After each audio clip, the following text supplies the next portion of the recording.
Robert, good afternoon.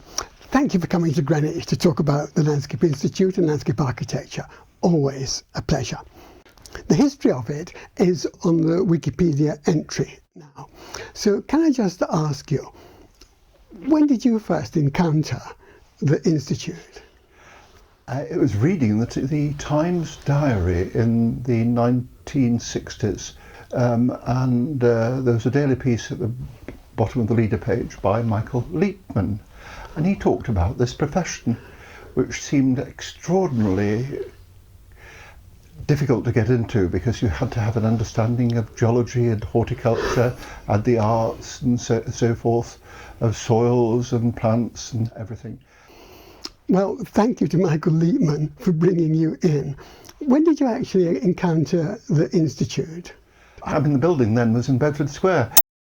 My first contact with the Institute was about 1972, I think, and I went to Carlton House Terrace, number 12, and I was very impressed. And I heard years later that that's exactly what Geoffrey Jellicoe and Susan had wanted in moving the office to there, because they loved the physical environment of St James's, and they loved the idea of holding meetings to which they could invite politicians to persuade them what a very good thing landscape architecture is. Horrible pokey offices, but a lovely location. The reason I went there actually was to consult their archive, and it was in a small cupboard in the corner of this pokey office with a glass front, and what I wanted to find out was why they called the profession landscape architecture rather than garden design. I did find out, but not from their records. So how did the Landscape Institute come about, or rather the Institute of Landscape Architects as it was originally? Well, it's all set out, to the best of your and my knowledge, on the Wikipedia entry on Landscape Institute. But what I believe happened is that in 1911, Thomas Mawson proposed an Institute of Landscape Architects. But he actually became the president of the Town Planning Institute instead. I think he was president from 1923 to 4. And then, in his very old age, in 1929, he agreed to become first president of the ILA. And he persuaded them to change the name, I think, because he thought the market for garden design, which is how he'd always earned his living, was being pushed out the window by the recession, and that the future was in public open space, public parks, and what he called civic design. If I may, Tom, surely to which he refers in his 1911 lecture at Liverpool. Absolutely correct, he says that. And he discovered that through lecturing at the Harvard Graduate School of Design on the landscape architecture course, and also at Cornell. And so he came back to Britain enthused about the wide range of possibilities of landscape architecture. And if I might also add, Tom, Cornell, Harvard, which is where it started, and Yale were all teaching landscape architecture before 1914 or by 1914. So the sad thing was that Mawson died. I think he had Parkinson's disease, like Susan Jellicoe. He died shortly after its foundation. I think his son, Edward Prentice Mawson, was the second president. And I think it would have had more direction if Thomas had lived on. What success do you think the Institute had in its first decade? Within 1 year, Arthur Cobb, originally a horticulturist and a member of the council, had set up a course in Reading. Within 4 years, Richard Sudell had set up a very, very good for its time magazine. I think you've got a copy, Landscape and Garden. It was very good. I was just looking through the copy I've got there. It's got a lovely article on gardens first in housing, which remains a thoroughly good policy, that you should design the gardens and the open space, and we would say the balconies as well, before designing the the road layout and the housing layout, which is what tended to be done in the 30s. And then there was Christopher Tennard's book, Gardens in the Modern Landscape, and the Modern Landscape, which was, what, 37 or 38? Two interesting things about that the Second World War, it lost us Christopher Tannard, who went to teach in Canada, but it gained us Geoffrey Jellicoe as president for 10 years. And he it was who formed the profession in its current manifestation. If I can just add to that, both Geoffrey Jellicoe and his partner, professional partner, Russell Page, were teaching at Reading, and indeed running Reading, by the late 1930s, but by 1939. And there's a marvellous anecdote that Geoffrey Jellicoe used to tell about Tannard and Christopher Tannard returning to North America, he was Canadian, in 1939, and Geoffrey Jellicoe, by then head of the Architectural Association School, where Tannard was doing some teaching, went to the Riverside railway station in Liverpool to try, as a last effort, to try and persuade Christopher Tannard to stay in England. But the war was coming, so Tannard migrated and returned to his home continent. Interesting thing, another thing about the Second World War, that I think the Ministry of Housing paid to fly Geoffrey to America during the war, and he came back full of enthusiasm, which Mawson originally had, for what the ASLA was doing. And that led to his proposing the profession's involvement, well, I know specifically with motorways and with forestry. They both brought from ASLA.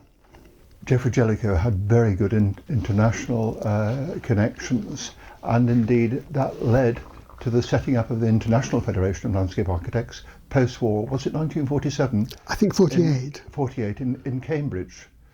St John's College. But the other thing to mention is Abercrombie and the County of London plan of 1943. And on the team which produced that plan were two later famous landscape architects, Peter Shepherd, later Sir Peter Shepherd, and also an architect, and Peter Youngman, the original design landscape architect for Milton Keynes. But you've forgotten to mention the kingpin in the plan, who was Patrick Abercrombie, who was on the council of the Institute of Landscape Architects at the time the County of London plan and the City of London plan were drawn up. And I believe this is all part of Geoffrey Jellicoe and his ability to network and to talk to people and to get people on board. So the need for landscape design in public developments was now appreciated. Certainly, something I've said in the past, that Lord Reith had a role, and he was an honorary was on the council. So Tom, what happened after the war, after 1945? Well, I regard that as the Institute's golden age, and an initiative led, obviously, by Jellicoe resulted in the publication of a whole series of policy statements and articles which launched and created the landscape profession. It had been gardeners before the war.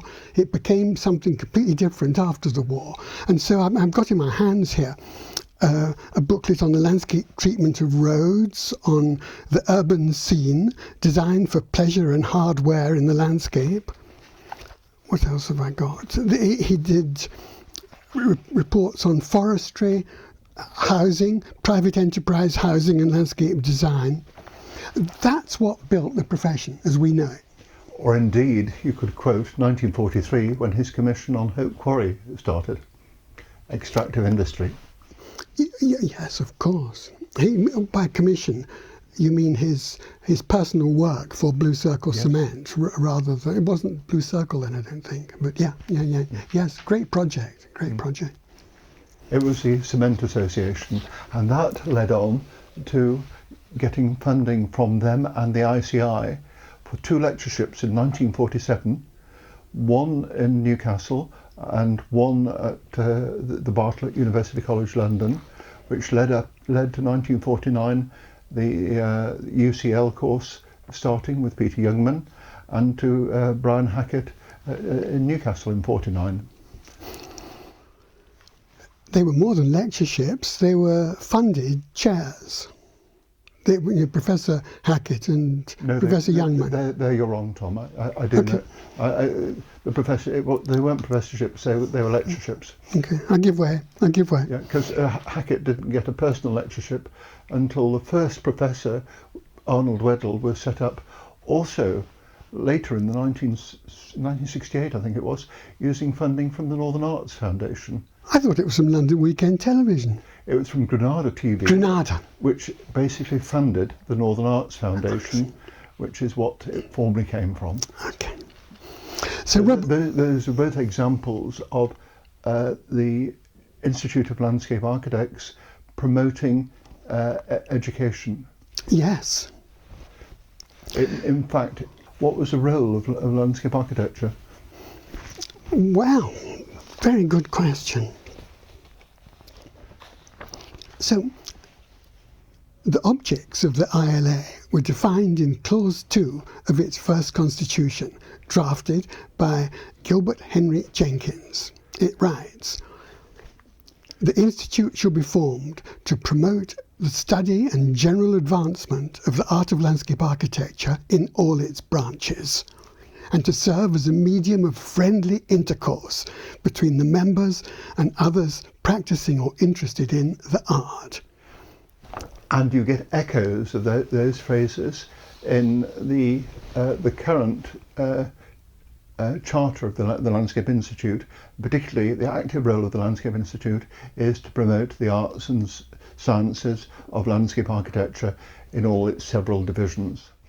Yeah. So the emphasis at the beginning and ever after is to promote the landscape profession, not to promote the members of them as a trade association would do, but to promote the art of the landscape profession.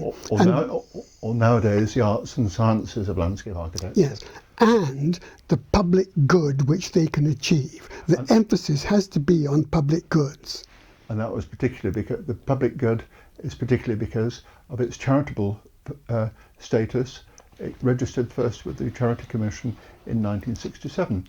For the public benefit is what it now reads in its charter. Well, that's what I was thinking we'd get on to next, to talk about what happened after we joined. I joined in 1969. Which year did you join? 68. Oh, a longer member than me. And so after that, say the next decade, what did you see as the ILA doing? Continuing to set up courses.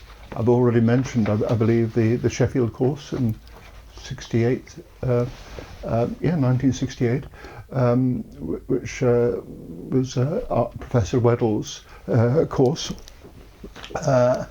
Further courses, another course was set up in Edinburgh to basically establish a technical knowledge on a technical basis for the profession, particularly Weddell's work, so both in practice and at Sheffield, but also in his book, The Techniques of Landscape Architecture. Can you think of other things that the Institute of Landscape Architects did? Thinking about the changes that took place after we joined, which was the expansion and getting a Royal Charter, I think that they changed the emphasis of the profession from promotion and research. In fact, when I first heard about its role, it came from John Byram, who lectured to me at Edinburgh University. And he said that the Landscape Institute was 50% a learned society and 50% a trade association. And about, 20 years after that, a former student of ours became president of the Institute, Hugh Clamp, and he told me that he wrote a book, of course, on professional practice, wasn't it? Landscape professional practice. He said it wasn't either of those things. And I do think that the emphasis on research, which you expect with a learned society, I think that fell away. And an indicator of that is that almost all the presidents up to 1970 were published authors. And in the last, 20 or 30 years, I think there's only been one president who's published a book. And so I think there has been a shift from what it used to be into what it is.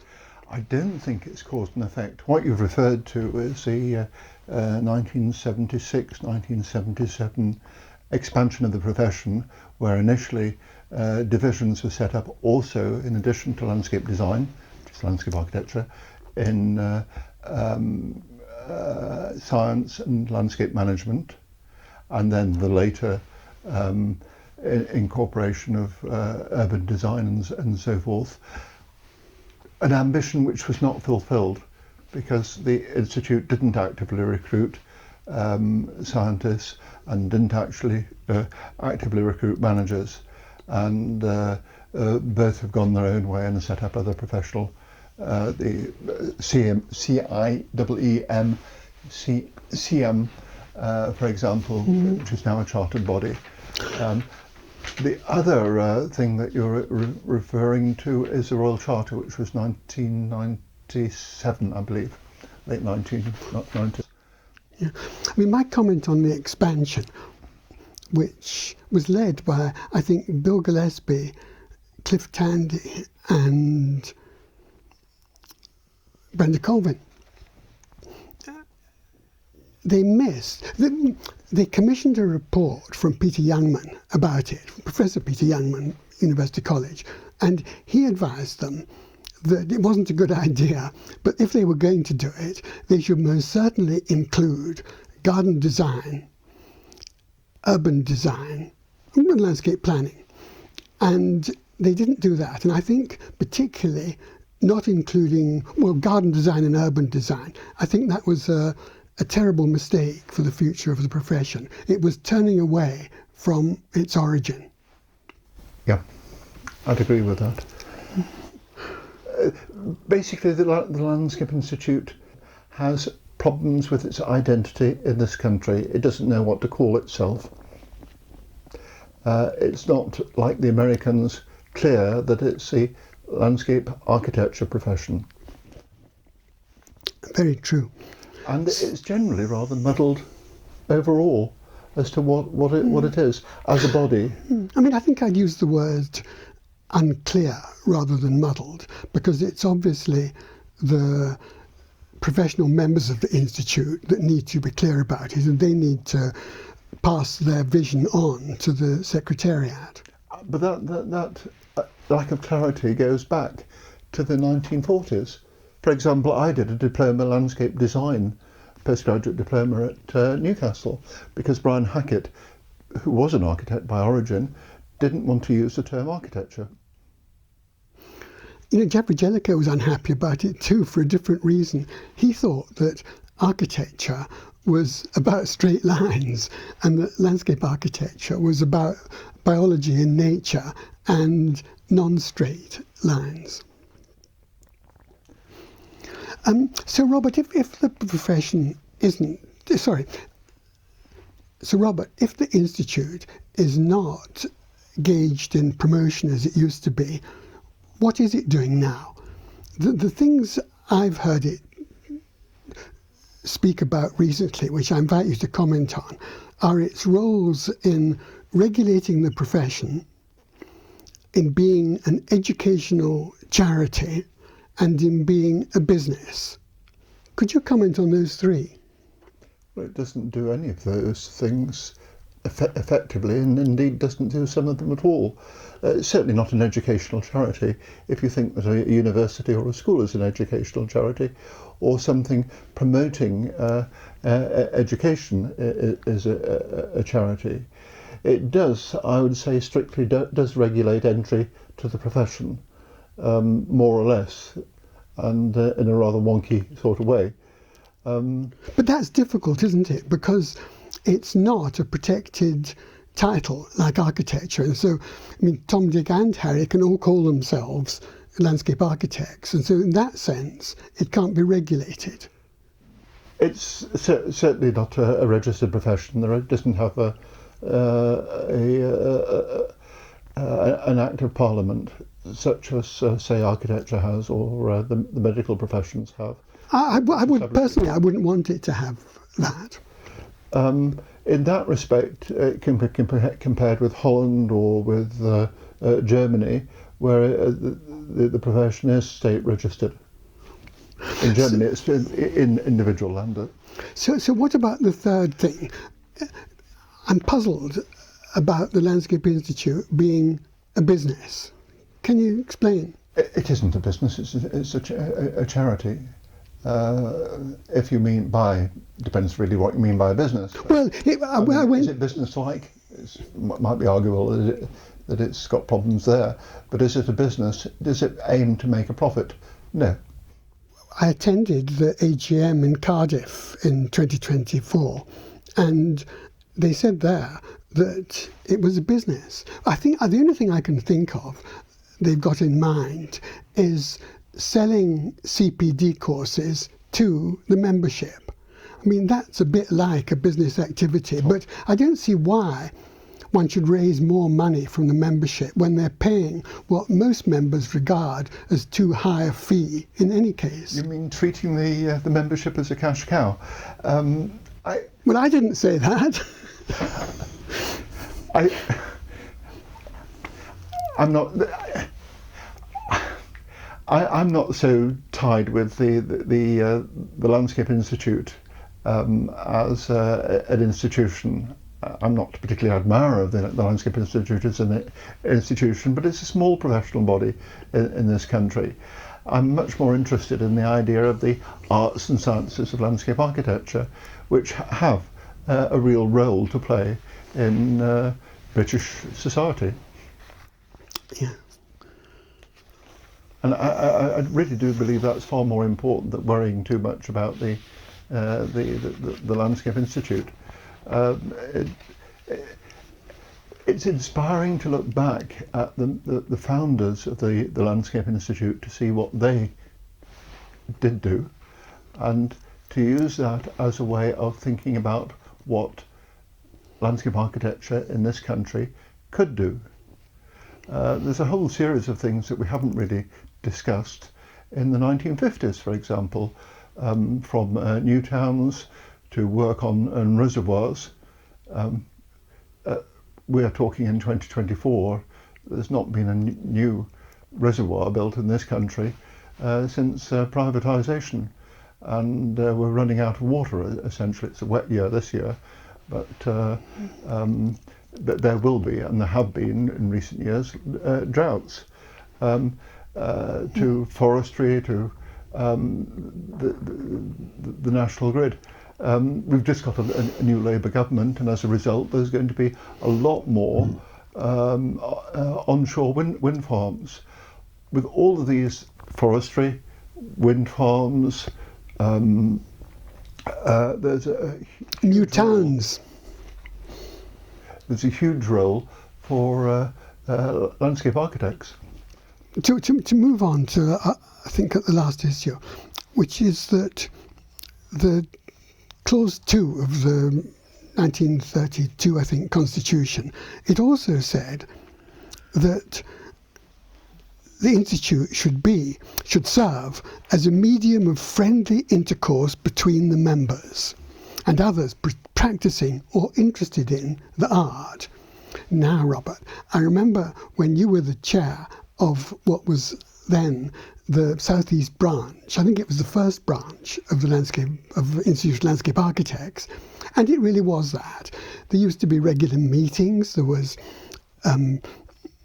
Christmas parties, there was the magazine which called Albion, which you used to edit, and I used to arrange the sponsorship for. So it was just what our founders wanted. What's happened to that? There's still a London branch of the Landscape Institute.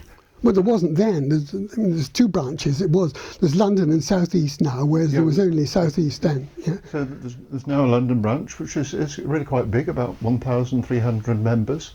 The Landscape Institute has finally allowed it to contact all the members in that area. Not sure how effective. Do you receive anything from the London branch? No. Oh well, that's no. There's some inefficiency there. But it's not doing the publishing which you used to do either, is it? No, but it does organise meetings. For example, on the 10th of August, I'm on the committee again. It's organising a trip to Nep. Yeah, that's terrific. Yeah, that's terrific. And we're also organising a trip to Provender Nurseries in Swanley. And is it also bringing in sponsorship money? And I know that you engaged with the London Docklands Development Corporation when it was being set up. Is the London branch doing either of those two things? It's not as effective as it used to be. When you were the chair. Well, I was only as chair for a short period. Oh, golden days, Robert. 3 or 4 years. Yeah. Robert, I'm very glad to hear that the branches are flourishing, but I don't feel that the friendly discourse that used to take place is still taking place. What do you think about that? I'm not sure they're flourishing, Tom. The Northern Irish branch has gone away. It doesn't exist. The Scottish branch, which used to organise all sorts of things, has shrivelled. Branches come and go. The London branch is plodding along, and it does organise quite a lot of events and visits and so forth. A visit to Nep. Just a couple of weeks ago, Paula Garvey showed us around the Elephant Park, and we're going to organise a trip to Provender Nurseries. What do you think of the prospects for the Landscape Institute members group that we've set up on LinkedIn?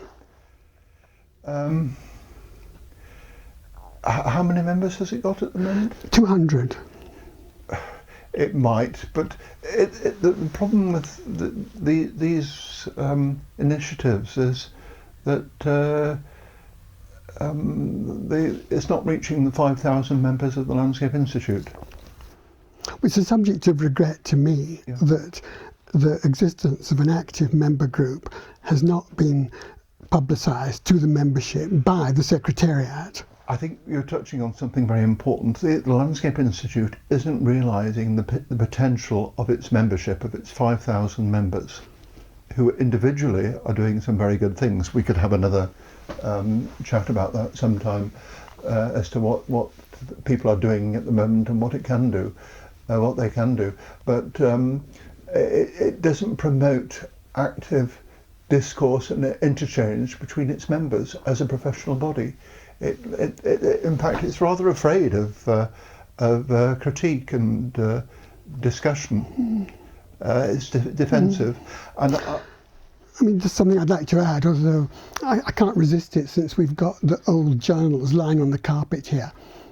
I read through the most recent copy of the Landscape Journal on issue yesterday, and what struck me about it is that although the graphic quality is good and the articles okay, it's the trouble is that it doesn't have an editorial focus. It's mostly practitioners, but half the content is from non-landscape architects. But the landscape architects that do contribute, they're just writing about their own work. But who for? For other members to read? I don't think you need to do that, especially when it's so difficult to access on issue. My recommendation would be for the journal to be aimed at the general public to promote landscape architecture. I would agree. It lacks discourse. Friendly discourse. Can I give my anecdote about my first proper meeting of the Landscape Institute? It was a Christmas party at the National Book League in December 1968. where we played musical chairs, and I managed to bump off Brenda Colvin from her chair. I was young and full of enthusiasm. And dashing and handsome. I'm not sure she was best pleased. Rob, that's a wonderful note on which to conclude this discussion. Thank you very much for coming. Thank you, Tom.